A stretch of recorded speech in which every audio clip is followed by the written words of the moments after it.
Hello, I welcome you all to this YouTube channel. हम NCERT class 6 cover कर रहे हैं जिसमें हिस्ट्री पढ़ रहे थे।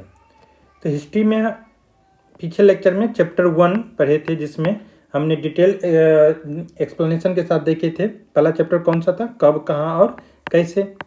उसमें हमने ये देखा था कि सबसे पहले इंडियन सबकॉन्टिनेंट में आदमी जो थे सो नर्मदा नदी घाटी के किनारे रहना स्टार्ट किया। फिर सुलेमान रीजन के बारे में पढ़े थे। तो ये सारा रीजन पहले लेक्चर में देखे थे। तो पहला लेक्चर आप नहीं देखें तो जा करके प्ले लिस्ट में देख सकते हैं। पहला लेक्चर में हमने एक कंसेप्ट समझा था जो कि इतिहास को पढ़ने के लिए बहुत इंपॉर्टेंट है, बीसी और एडी का।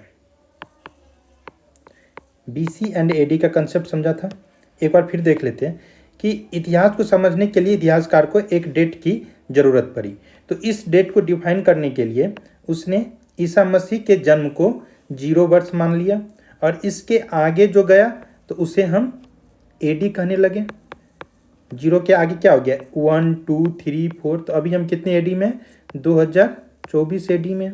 और इसके पीछे जो ईसा मसीह के जन्म से पहले की जो बात थी उसे हम बीसी में डिस्कस करते हैं।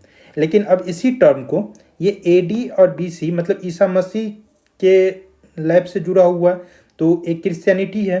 तो इसी को देखते हुए अब एडी और बीसी को जो इतिहासकार है वर्ल्ड लेवल पे अब इसे common era and BC E before common era के रूप में आप देखेंगे। इतिहास के अब जितने भी बुक आते हैं सब में सीई और बीसीई लिखा रहता है। क्यों? क्योंकि ये कॉमन एरा के बारे में डिस्कस करता है। कॉमन एरा और ये हो गया बिफोर कॉमन एरा। तो अब हम स्टार्ट करते हैं इस चैप्टर को, चैप्टर नंबर 2। इसमें हम लाइन बाय लाइन डिस्कस करेंगे एनसीईआरटी में जितना भी पॉइंट दिया हुआ और जहाँ पे भी एक्स्ट्रा कंसेप्ट की ज़रूरत पड़ेगी हम वो समझने की कोशिश करेंगे। लाइन बाय लाइन इसलिए मैं पढ़ रहा हूँ क्योंकि अब एग्जाम में ना बहुत सारा क्वेश्चंस कॉम्पिटिटिव एग्जाम्स में मेनली एनसीईआरटी पे रिलाई हो रहा है और बहुत सारा क्वेश्चंस ऐसा होता है जो एनसीईआरटी से डायरेक्ट कॉपी पेस्ट करके क्वेश्चंस पूछा जाता है। तो यदि आप लाइन बाय लाइन एनसीईआरटी को एक बार पढ़ लेंगे तो आपके दिमाग में बहुत सारा कंसेप्ट रहेगा तो आप एग्जाम के क्वेश्चंस को हल कर सकते हैं। इस चैप्टर का नाम है आखेट, खाद्य संग्रह से भोजन उत्पादन तक। आखेट कौन थे? शिकारी। जैसे कि हम यदि बात करें तो आज हम सब एक घर मकान होता है, घर है, हम अपने घर में खाना खाते हैं। लेकिन पहले के जो आदि मानव सब थे वो क्या करते थे? मेनली शिकार पे डिपेंड रहते थे। वो शिकार करके लाते थे और फिर उस शिकार को अपना भोजन के रूप में ग्रहण करते थे। तो ये शिकारी जो होते थे वो क्या थे? आखेट थे। ये कोई एक जगह नहीं रहते थे, मतलब किसी एक एरिया में आया, वहाँ पे शिकार खत्म हो गया तो शिकार की तलाश में दूसरे एरिया में भी शिफ्ट हो जाता था। तो ये घुमक्कर होते थे आखेटक। फिर ये जो शिकारी थे ये धीरे धीरे एक जगह पर रहना सीख लिया और ये अब शिकारी आखेट से क्या हो गए? खाद्य संग्रह। मतलब ये अब अन्न उपजाने लगे, गेहूँ उपजाने लगे, चावल उपजाने लगे। हम पीछे लेक्चर में देखे थे सबसे पहले चावल कहाँ पे उपजाया गया था, गेहूं का साक्ष्य हमें मिला है जिसमें सुलेमान रीजन के बारे में हमने पढ़ा था। तो आज हम इससे आगे चैप्टर 2 में देखते हैं क्या क्या डिस्कस किया गया है एनसीईआरटी बुक में। तुषार की रेल यात्रा। तुषार अपने एक रिश्तेदार की शादी में दिल्ली से चेन्नई जा रहा था। रेल में उसे खिड़की वाली सीट मिल गई जहां से वह बाहर का नज़ारा देखने में मग्न हो गया। तेज दौड़ती गाड़ी से उसने देखा कि पेड़ पौधे, घर, खेत खलिहान बड़ी तेजी से पीछे की ओर छूटते चले जा रहे थे। तभी उसके चाचा ने उसके कंधे पर हाथ रखकर कहा, पता है, लोगों ने मात्र 150 साल पहले रेल से यात्रा करनी शुरू की थी। अब यहाँ पे क्वेश्चन बनता है कि इंडिया में सबसे पहले रेल की शुरुआत कब हुई थी? चलिए बताइए कमेंट में। बस तो इसके कुछ दशक बाद आई।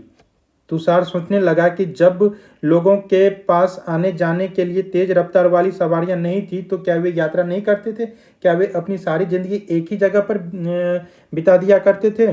नहीं, ऐसी बात नहीं है। तो ये तुषार रेल से यात्रा कर रहा है, दिल्ली से चेन्नई जा रहा है और इसके दिमाग में ये सारा क्वेश्चंस निकल के आया। तो हम इसी क्वेश्चंस के बारे में आगे में डिस्कस करेंगे। सबसे पहली ट्रेन मुंबई से थाने के बीच में चली थी 1853 ईस्वी में। तो अब देखते हैं आरंभिक मानव आखिरकार वे इधर उधर क्यों घूमते थे। जो प्रारंभिक मानव था, हमने अभी चर्चा किया था कि जो पहले के जो आदमी थे वो एक जगह पर नहीं रहते थे, अपने शिकार की तलाश में एक जगह से दूसरी जगह तक वो घूमते रहते थे। तो आरंभिक मानव आखिर वे इधर से उधर क्यों घूमते थे, इसका आंसर ढूंढते हैं। हम इन लोगों के बारे में जानते हैं जो इस उपमहाद्वीप में 20 लाख साल पहले रहा करते थे। किस महाद्वीप में? तो भारतीय महाद्वीप में।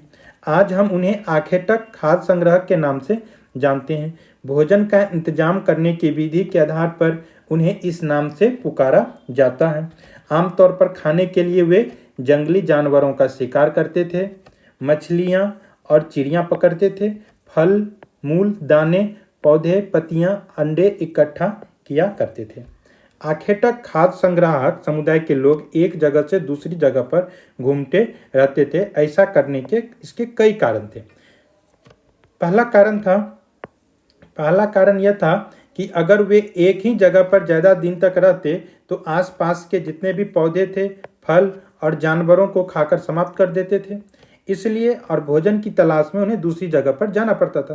देखिए, आज के समय के जैसा तो नहीं है, क्योंकि आज हमें पता है कि हमें गेहूँ उपजाना हो, चाहे हमें मैंगो उपजाना हो, चाहे कोई भी फल उपजाना हो, चाहे कोई भी अनाज उपजाना हो, तो हमें पूरा विधि पता है कि उस अनाज को हम कैसे उगा सकते हैं। लेकिन उस ज़माने के लोग को तो नहीं पता था। तो वो क्या करता था कि जो एरिया, मान लीजिए इस एरिया में कुछ व्यक्ति रह रहे हैं, तो यहाँ पे कुछ पेड़ पौधे था और यहाँ पे कुछ जानवर था। तो इस पेड़ पौधे पे एक सीजन में चाहे जितना भी फल उगता था, तो खाते खाते क्या होगा, कुछ देर के बाद ख़त्म हो जाएगा, क्योंकि वो उपजाता तो नहीं था, सिर्फ उसे खाता था।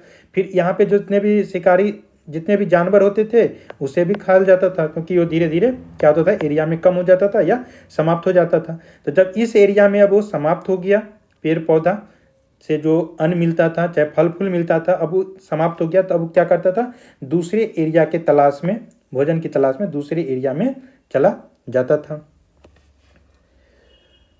समाप्त कर देते थे। इसलिए और भोजन की तलाश में उन्हें दूसरी जगहों पर जाना पड़ता था। ये तो हो गया पहला कारण। दूसरा कारण क्या था कि दूसरा कारण यह कि जानवर अपने शिकार के लिए या फिर हिरन और मवेशी अपनी चारा ढूंढने के लिए एक जगह से दूसरी जगह जाया करते थे। इसलिए इन जानवरों को शिकार करने वाले लोग भी इनके पीछे पीछे जाया करता था। अब देखिए कि मान लीजिए कि एक एरिया है, यहाँ पे कुछ हिरन रहता है, कुछ मवेशी है, यहाँ पे एक नदी है। तो लेकिन क्या होगा कि एक सीजन के बाद या कुछ समय के बाद यदि इस नदी में पानी कम हो जाए या सूख जाए, तो ये हिरन क्या करेगा, इस पानी की तलाश में दूसरे जगह जाएगा, अपने भोजन की तलाश में यहाँ से शिफ्ट करके, मान लीजिए यहाँ पे भी एक नदी है तो यहाँ पे शिफ्ट कर जाएगा। तो यहाँ पे जो आदमी था, यहाँ पे जो आदमी सब रह रहा था, जो इस पे डिपेंडेंट था, वो भी क्या करेगा, अब यहाँ पे शिफ्ट कर जाएगा। तो इस तरह से एक जगह से दूसरे जगह तक वो सभी शिफ्ट करते थे। तीसरा कारण यह था कि पेड़ और पौधों में फल फूल अलग अलग मौसम में आते हैं, इसलिए लोग इनकी तलाश में उपयुक्त मौसम के अनुसार अन्य इलाकों में घूमते होंगे। ये भी कारण लगाया जा सकता है कि जैसे कि यदि हम बात करें मैंगो की, तो मैंगो मान लीजिए मार्च अप्रैल में उगता है, मई जून में।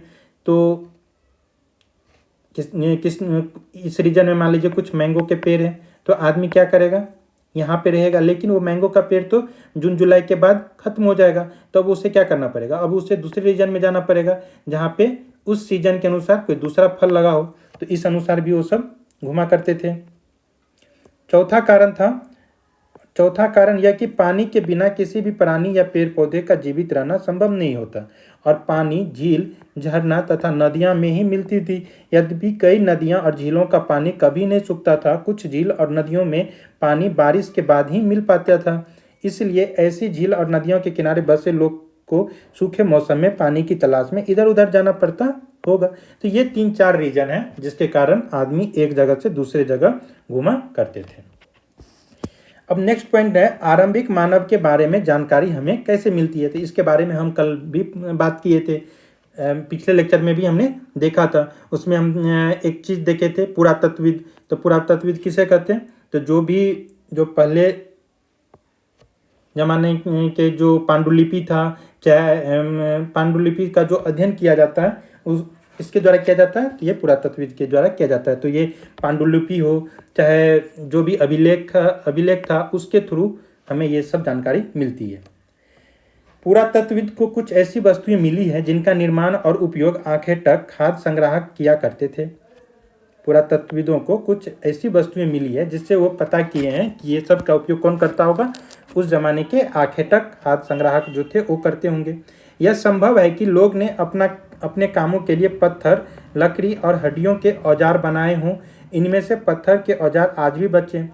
जो पत्थर होता है वो तो काला चट्टान का बना होगा, तो इसलिए अभी भी खुदाई के द्वारा हमें पत्थरों के औजार, चाहे बहुत सारे ऐसी लकड़ियों के, चाहे बहुत सारी ऐसी सामग्री मिली हुई है जिसके थ्रू हमें पता, पहले के जो आर्किटेक्ट आदमी थे उसके बारे में हमें पता चलता है। इनमें से कुछ औजार का उपयोग फल फूल काटने, हड्डियां और मांस काटने तथा पैरों की छाल और जानवरों की खाल उतारने के लिए किया जाता था। कुछ के साथ हड्डियों या लकड़ियों के मुट्ठे लगे होते थे। आज के ज़माने में भी आप बहुत सारे ऐसे औजार देखेंगे, जैसे मान लीजिए खुरपी देखेंगे, खुरपी देखेंगे तो उसमें देखेंगे कि यहाँ पे एक लकड़ी का मुट्ठा लगाया जाता है, मुट्ठे लगाए जाते हैं। तो यही कह रहा है कि हड्डियों या लकड़ियों के ये मुट्ठे जो होते थे सो हड्डी चाहे लकड़ी के लगाए जाते थे। लकड़ियों के मुट्ठे लगाकर भाले और बाण जैसे हथियार बनाए जाते थे। कौन कौन से हथियार? भाले और बाण जैसे हथियार बनाए जाते थे। कुछ औजारों से लकड़ियां काटी जाती थी। लकड़ियां का उपयोग ईंधन के साथ साथ झोपड़ियों और औजार बनाने के लिए भी किया जाता है। ये देख रहे हैं, ये हथियार है। ये हथियार, ये जो पत्थर का जो हथियार है इसका काम कहाँ पे किया जा रहा है? तो ये कपड़ा सिलने के लिए काम किया जा रहा है। इस हथियार का उपयोग कहाँ पे किया जा रहा है?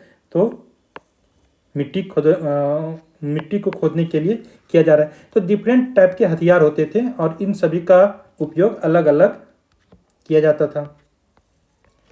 अब है रहने की जगह निर्धारित करना। मानचित्र में देखेंगे कि लाल त्रिकोण वाला स्थान वे पुरास्थल होते थे, पुरास्थल हैं जहां पर आखिर तक खाद्य संग्राहकों के होने के परिणाम मिले हैं। इसके अलावा भी और कई स्थान पर आखिर तक खाद्य संग्राहक रहते थे। मानचित्र में सिर्फ कुछ गिने चुने स्थान ही दिखाए गए, जैसे कि ये इंडियन सब कॉन्टिनेंट का मैप है, ये देख रहे हैं मेहरगढ़। इसमें आप देखेंगे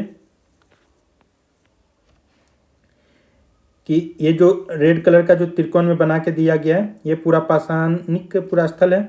जैसे कुरनूल गुफाएं हो गया, भीमबेटका, ये भीमबेटका कहाँ पे है? मध्य प्रदेश में। उसके बाद ये नवपाषाणकालिक स्थल थे। ये सब जितने भी ये सब क्या है? नवपाषाणकालिक। महापाषाण जो ग्रीन कलर में आपको देखने को मिलेगा, ये आदि चलनूर, ब्रह्मगिरी, ये सब क्या थे? ये सब महापाषाणकालिक पुरास्थल थे। ये बुर्जहोम में बहुत बार क्वेश्चन पूछा गया। बुर्जहोम कहाँ पे है? जम्मू कश्मीर में। चूंकि पत्थर के उपकरण बहुत महत्वपूर्ण थे इसलिए लोग ऐसी जगह ढूंढते रहते थे जहां अच्छा पत्थर मिल सके। तो जहां पे अच्छे पत्थर मिलते थे आदमी वहां पे भी रहना स्टार्ट करता था।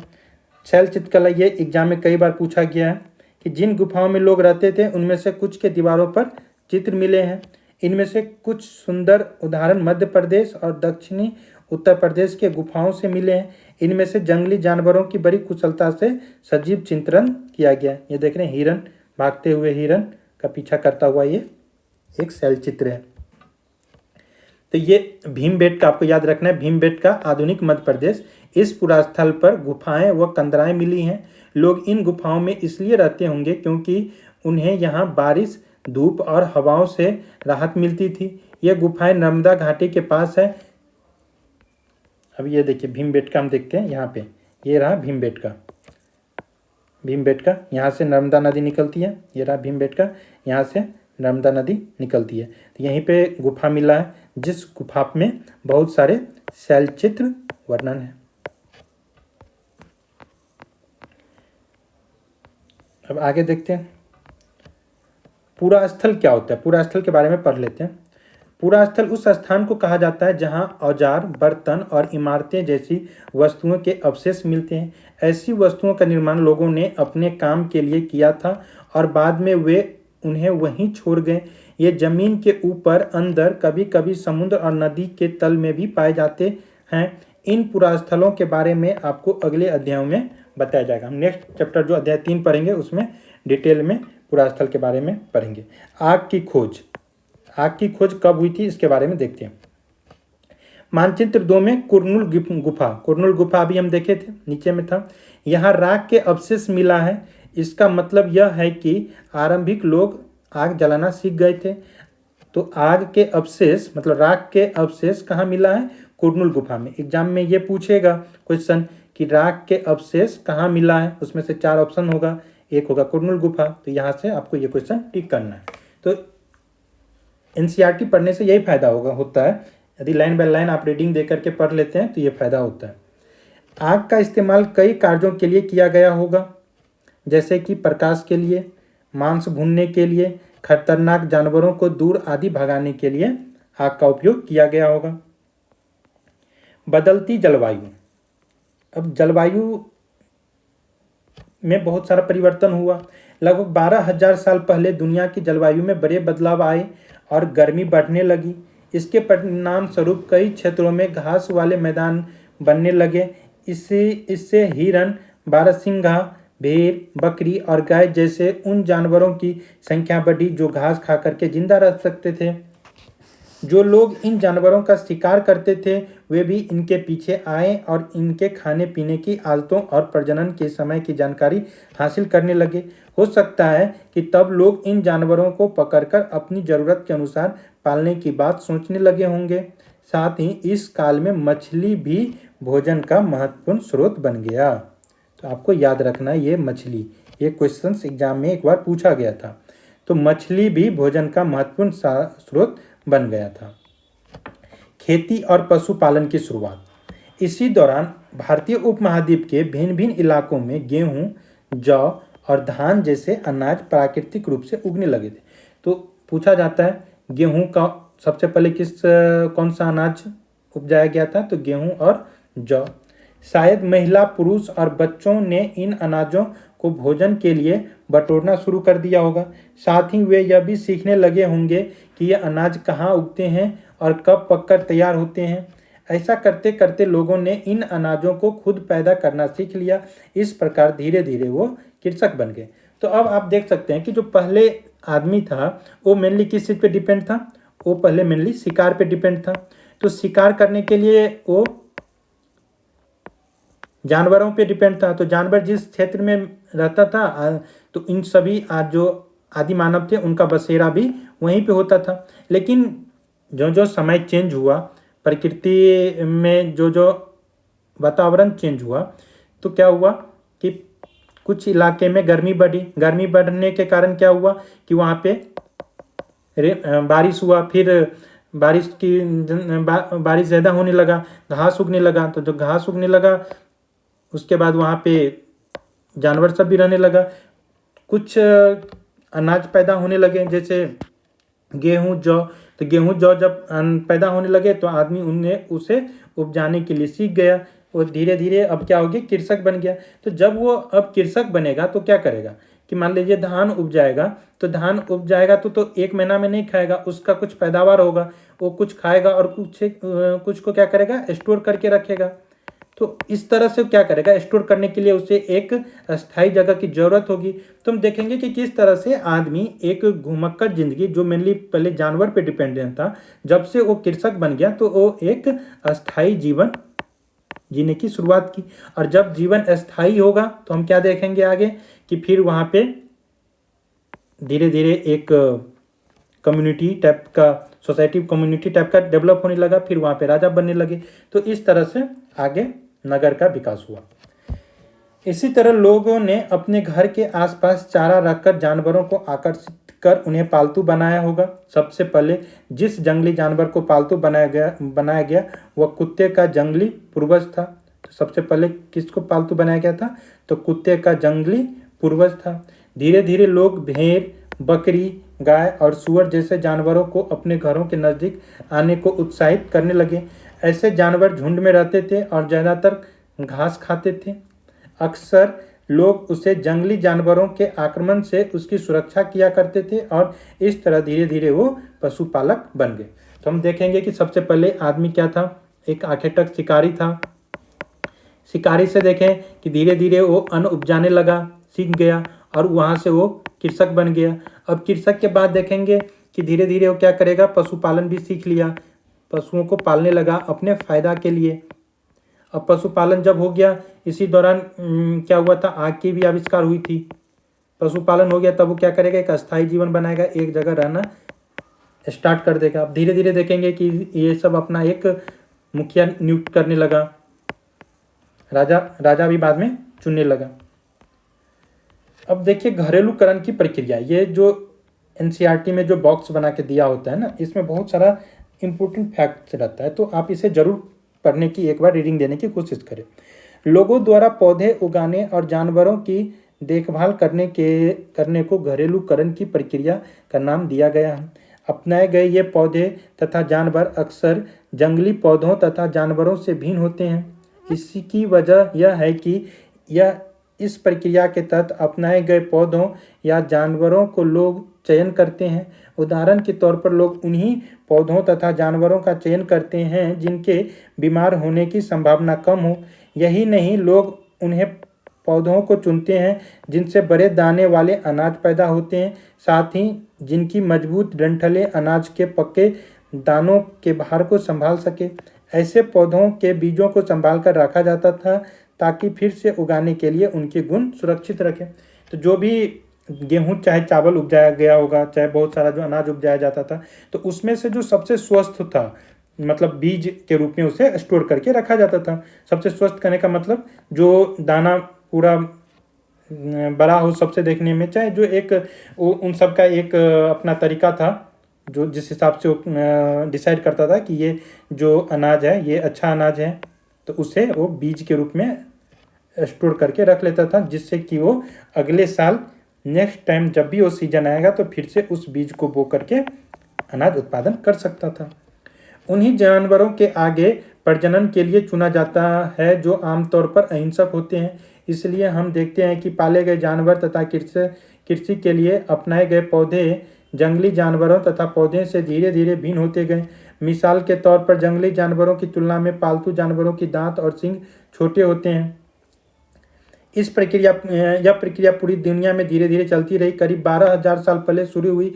वास्तव में आज हम जो भोजन करते हैं वो इस प्रक्रिया की वजह से है। कृषि के लिए अपनाए गए सबसे प्राचीन फसलों में गेहूं तथा जौ आते हैं। तो आपको याद रखना है, सबसे पहले कौन सा फसल उपजाया गया था, तो गेहूं और जौ को उपजाया गया था। इसी तरह सबसे पालतू बनाए गए जानवर कौन से थे, कुत्ता था। कुत्ते के बाद भेड़ बकरी आते हैं। तो आपको ये 3-4 पॉइंट एग्जाम में पूछेगा, याद रखना है। सबसे पहले किस फसल को उपजाया गया, गेहूं और जौ को। सबसे पहले पालतू कुत्ता को बनाएगा, उसके बाद भेड़ और बकरी को। एक नवीन जीवन शैली की शुरुआत कैसे होती है ये देखते हैं। हमने किसी पौधे के बीज को बोकर देखा है। तुम पाओगे कि इसे विकसित होने में कुछ वक्त लगता है। इसमें कुछ दिन महीने या फिर कुछ साल तक लग सकता है। इसलिए जब लोग पौधे उगाने लगे तो उनकी देखभाल के लिए उन्हें एक ही जगह पर लंबे समय तक रहना पड़ा था। हम आज पहले डिस्कस कर चुके हैं। बीज बोने से लेकर फसलों के पकने तक पौधों की सिंचाई करने, खरपतवार हटाने, जानवरों और चिड़ियों से उसकी सुरक्षा करने जैसे बहुत से काम शामिल थे। कटाई के बाद अनाज का उपयोग बहुत संभाल कर करना पड़ता था। अनाज को भोजन और बीज दोनों ही रूप में बचाकर रखना आवश्यक था, इसलिए लोगों को इसके भंडारण की बात सोचनी पड़ी। बहुत से इलाके में लोगों ने मिट्टी के बड़े बड़े बर्तन बनाए, टोकरियां बनाई या फिर जमीन में गड्ढा खोद करके क्या करने लगे, भोजन को संग्रह करने लगे। तो आपको याद रखना है कैसे भोजन को संग्रह किया जाता था। बड़े बड़े मिट्टियों के बर्तन बना करके, टोकरियां बुन करके, जमीन में गड्ढे खोद करके भोजन को संग्रह करने लगा। जानवर चलते फिरते खाद्य भंडार। जानवर बच्चे देते हैं जिससे उनकी संख्या बढ़ती है। अगर जानवरों की देखभाल की जाए तो उसकी संख्या तो बढ़ती है, साथ ही उनसे दूध भी प्राप्त हो सकता है जो भोजन का एक अच्छा स्रोत है। यही नहीं, जानवरों से हमें मांस भी मिलता है। दूसरे शब्दों में पशुपालन भोजन के भंडारण का एक तरीका है। पशुपालन क्या है? भोजन का एक तरीका है, क्योंकि हमें उससे क्या मिलता है? दूध मिलता है, फिर मांस मिलता है। तो यदि हम पशु को पालते हैं तो उससे हमें बहुत कुछ मिलता है। तो इसलिए उससे कहा गया, जानवरों को क्या किया गया? चलते फिरते खाद्य भंडार। भोजन के अतिरिक्त जानवरों से और क्या क्या मिल सकता है? आज जानवरों का उपयोग किसके लिए होता है? नेक्स्ट है, आओ आरंभिक कृषक और पशुपालकों के बारे में पता करते हैं। जो आरंभिक कृषक थे और पशुपालक थे उसके बारे में देखते हैं। मानचित्र 2 में हमने देखा था, उसमें कई नीले वर्ग दिख रहे थे। पता है इनमें से प्रत्येक बिंदु उस जगह को दर्शाता है जहां पुरातत्वविदों को शुरुआती कृषक और पशुपालकों के होने के साक्ष्य मिले। जा करके देखना है कहाँ पे? जहाँ पे नीले वर्ग जो मिले थे। ये पूरे उपमहाद्वीप में पाए गए। इनमें सबसे महत्वपूर्ण पश्चिमोत्तर क्षेत्र में, आधुनिक कश्मीर में और पूर्वी तथा दक्षिण भारत में पाए गए। सबसे ज़्यादा जो पाया गया कहाँ पे पाया गया? तो पश्चिम एरिया में, पश्चिमोत्तर क्षेत्र में, पश्चिमोत्तर क्षेत्र इधर। फिर आधुनिक कश्मीर में, कश्मीर भी इधर है, कश्मीर में मिला।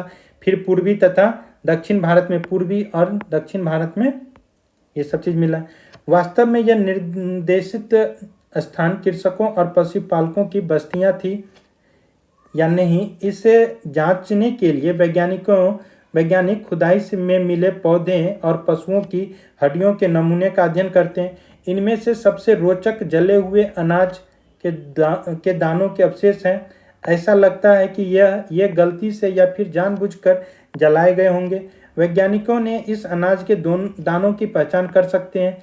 इस तरह हम पता चलता है कि इस उपमहाद्वीप के विभिन्न भागों में बहुत सारी फसलें उगाई जाती रही होंगी। वैज्ञानिक विभिन्न जानवरों की हड्डियों का भी पहचान कर सकते हैं। अस्थायी जीवन की ओर। अब क्या हुआ कि आदमी शिकारी से पहले शिकारी था, फिर क्या हुआ कि वो सब अनाज उपजाने लगे, कृषक बन गए। कृषक के बाद पशुपालन करने लगे। तो अब जब इतना चीज़ हुआ तो उसके लिए क्या चाहिए? अब वो एक जगह ही रहेगा, दूसरे जगह नहीं भटकेगा। पहले दूसरे जगह क्यों जाता था? पहले देखे थे, क्योंकि वो भोजन की तलाश में एक जगह से दूसरे जगह उसे भटकना पड़ता था। लेकिन अब भोजन जब एक जगह ही मिल रहा है तो क्या करेगा? एक जगह स्थिर रहेगा। तो अस्थायी जीवन की शुरुआत कैसे हुई उसके बारे में पढ़ते हैं। पुरातत्वविदों को कुछ पुरास्थलों पर झोपड़ियाँ और घरों के निशान मिले हैं, जैसे कि बुर्जहोम। बुर्जहोम कहाँ पे है? तो याद रखना है, कश्मीर में।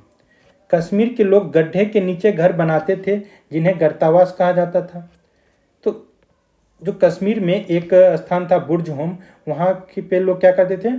ये जमीन के नीचे गड्ढा बना करके रहते थे और यहाँ पे वो सीढ़ी बनाते थे नीचे जाने के लिए।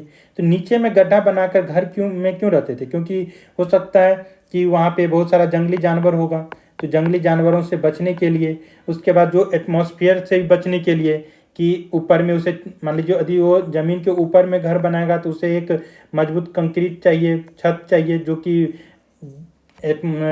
रेनी सीजन में जब बारिश होगा तो उस घर को उड़ा नहीं ले जाएगा। तो इन सभी से बचने के लिए वो नीचे में ही घर बनाता था। नीचे का घर क्या होता था? सेफ होता था। ऊपर से आंधी बारिश में भी पानी अंदर नहीं आएगा और जो भी प्राकृतिक प्रकोप था उससे आसानी से बचा जा सकता था। तो इस घर को क्या कहते हैं? गर्तावास। तो गर्तावास का साक्ष्य कहाँ से मिले हैं? बुर्जहोम से। तो एग्जाम में ये क्वेश्चन पूछेगा, तो इस तरह पॉइंट याद रखना है। इनमें उतरने के लिए सीढ़ियाँ होती थी, इससे उन्हें ठंड के मौसम में सुरक्षा मिलती होगी। पुरातत्वविदों को झोपड़ियों के अंदर और बाहर दोनों ही स्थानों पर आग जलाने के जगहें मिली है। ऐसा लगता है कि लोग मौसम के अनुसार घर के अंदर या बाहर खाना पकाते होंगे। जब मौसम ठंडा होगा तो घर के अंदर खाना पकाते होंगे, जब गर्मी ज़्यादा रहता होगा तो घर के बाहर ऊपर में इधर खाना बनाते होंगे। तो उसे जो वैज्ञानिक है, जो पुरातत्वविद हैं, उसे अंदर में भी आग के साक्ष्य मिले हैं और बाहर में भी आग के साक्ष्य मिले हैं। बहुत सारी जगहों से पत्थर के औजार मिले हैं। इनमें से कई ऐसे हैं जो पुरापाषाण युगीन उपकरणों से भिन्न है, इसलिए इन्हें नवपाषाण युग का माना गया है। इनमें वे औजार भी हैं जिनकी धार को और अधिक पैना करने के लिए उन पर पॉलिश चढ़ाई जाती थी। ओखली और मूसल का प्रयोग अनाज तथा वनस्पतियों से प्राप्त अन्य चीज़ों को पीसने के लिए किया जाता था। तो किस चीज़ की खोज की गई थी? ओखली और मूसल भी मिला है। तो ओखली और मूसल का उपयोग कहाँ किया जाता होगा? तो अनाज को पीसने के लिए। आज हजारों साल बाद भी ओखली और मूसल का प्रयोग अनाज पीसने के लिए किया जाता है। अब हम सभी जब भी गांव जाते हैं तो गांव में देखते हैं अभी भी ओखली और मूसल का उपयोग किया जाता है, धान को कूटने के लिए चाहे पीसने के लिए। उसी तरह प्राचीन प्रस्तर युगीन औजार, प्रस्तर युगीन मतलब जब पत्थर का यूज किया जाता था, पत्थर से औजार बनाए जाते थे, उसे प्रस्तर युगीन कहते हैं। तो प्रस्तर युगीन औजार का निर्माण और प्रयोग लगातार होता रहा। कुछ औजार हड्डियों के भी बनाए जाते थे। तो पत्थर और हड्डियों से औजार बनाए जाते थे। ये नवपाषाण कालीन, ये जितने भी औजार हैं सब क्या हैं? नवपाषाण कालीन औजार हैं। नवपाषाण कालीन औजार में क्या हो गया? ये देख रहे हैं जो पत्थर से जो बनाए गए हैं वो बहुत ज़्यादा शार्प है और इस सभी का काम अलग अलग तरीके से किया जाता होगा। शार्पनेस बढ़ाने के लिए उस पर क्या किया जाता था? नवपाषाण कालीन में तो पॉलिश की जाती थी। नवपाषाण युग के पुरास्थलों से कई प्रकार के मिट्टी के बर्तन मिले हैं। तो याद रखना है कि मिट्टी के बर्तन कब मिले हैं? तो नवपाषाण कालीन युग में मिले हैं। कभी कभी इन पर अलंकरण भी किया जाता था। बर्तनों का उपयोग चीज़ों को रखने के लिए किया जाता था। धीरे धीरे लोग बर्तनों का प्रयोग खाना बनाने के लिए भी करने लगे। तो सबसे पहले मिट्टी का बर्तन में अनाज को स्टोर करके रखा जाता था, लेकिन बाद में लोग इसका उपयोग खाना बनाने के लिए करने लगे। चावल, गेहूं तथा दलहन जैसे अनाज अब आहार का महत्वपूर्ण हिस्सा बन गया। इसके साथ साथ अब लोग कपड़े भी बुनने लगे थे। इसके लिए कपास जैसी आवश्यक पौधे उगाए जा सकते थे। तो कपास का उत्पादन भी अब होने लगा क्योंकि लोग कपड़े बुनना भी सीख लिए थे। क्या ये परिवर्तन हर जगह एक साथ ही आ गए होंगे? ऐसी बात नहीं है। एक तरफ जहाँ कई जगहों पर स्त्री पुरुष शिकार और भोजन संग्रह करने का काम करते रहते थे, वहीं अन्य लोगों ने हजारों साल के दरमियान धीरे धीरे खेती और पशुपालन को अपना लिया।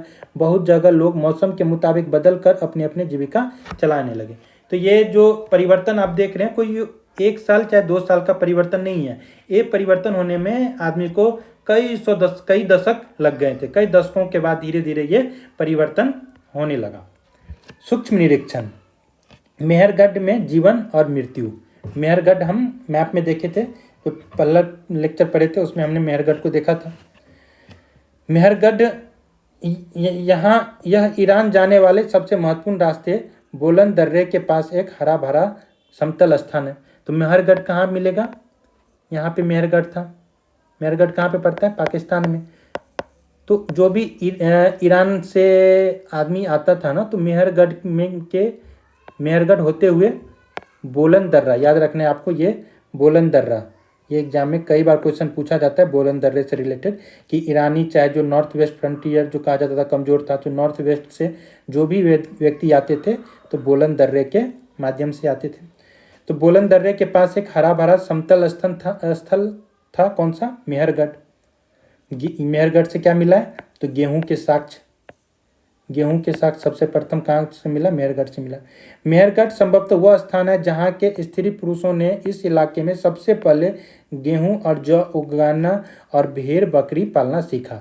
तो याद रखना है भेड़ बकरी और गेहूं जौ का साक्ष्य सबसे पहले मेहरगढ़ से मिला है। यहाँ विभिन्न प्रकार के जानवरों की हड्डियाँ मिली। इनमें हिरन तथा सूअर जैसे जंगली जानवरों तथा भेड़ और बकरियों की हड्डियाँ। तो मेहरगढ़ से जो जानवरों की हड्डियाँ मिली हैं उसमें किसका किसका हड्डी मिला है? हिरन का मिला है, सूअर का मिला है, भेड़ का मिला है और बकरियों का मिला है। मेहरगढ़ में इसके अलावा चौकोर तथा आयताकार घरों के अवशेष मिले। आपको ये घर दिख रहा है, ये कहाँ का है? मेहरगढ़ का चित्र है, ये देख रहे हैं। तो ये जो घर है किस आकार का है? ये वर्गाकार है। तो चौकोर तथा आयताकार घर के अवशेष भी मिले। प्रत्येक घर में 4 या उससे ज़्यादा कमरा होता था। प्रत्येक घर में 4 या उससे ज़्यादा कमरे हैं। 1 2 3 4। तो मेहरगढ़ में जो घर मिले हैं उसमें टोटल कितने कमरा होते थे? तो मिनिमम 4 या उससे ज़्यादा कमरा मिला है। जिनमें से कुछ संभवतः भंडारण का काम करता था। तो इस जो 4 जगह है, इसमें आप यहाँ पे आपको देखने को मिल रहा होगा कि कुछ स्टोर करके रखा गया है, यहाँ पे भी कुछ स्टोर करके रखा गया है। तो कुछ जो मेहरगढ़ से जो घर मिले हैं उसमें से कुछ घर में भंडारण की भी व्यवस्था थी। मृत्यु के बाद सामान्यतः मृतक के सगे संबंधी उसके प्रति सम्मान जताते हैं। लोगों की आस्था है कि मृत्यु के बाद भी जीवन होता है, इसलिए कब्रों में मृतकों के साथ कुछ सामान भी रखे जाते थे। तो ये आपको याद रखना है, जैसे ये स्टेटमेंट इम्पोर्टेंट है कि मृत्यु के बाद भी जीवन होता है। ये किनका मानना था? तो मेहरगढ़ के वासियों का मानना था। में ऐसी कई कब्रें मिली है मेहरगढ़ में ऐसी कई कब्रें मिली है। एक कब्र में एक मृतक के साथ एक बकरी को भी दफनाया गया। तो ये इंपॉर्टेंट पॉइंट बनता है, एग्जाम में पूछेगा कि किस कब्र में मृतक के साथ एक बकरी का साक्ष्य कहाँ से मिला है? तो मेहरगढ़ से मिला है। संभवतः इसे परलोक में मृतक के खाने के लिए व्यवस्था किया गया होगा। तो ये मेहरगढ़ का जो मिला है उसमें ये आदमी आपको दिख रहा है, ये आदमी का स्केलेटन है और इसके साथ में ये बकरी को भी दफनाया गया था। तो ये सब साक्ष्य हमको कहाँ से मिलता है? मेहरगढ़ से। मेहरगढ़ की कब्र का चित्र के कंकाल को पहचान सकते हैं। ये रहा बकरी का चित्र और ये रहा आदमी का चित्र। तो बस आज यहीं पे ख़त्म करते हैं लेक्चर को। इससे आगे अब कल नेक्स्ट चैप्टर में पढ़ेंगे अध्याय 3। अध्याय 2 में हमने देखा पूरा डिटेल्स में कि आखेटक खाद्य संग्रह से भोजन उत्पादन कि सबसे पहले आदमी क्या किया?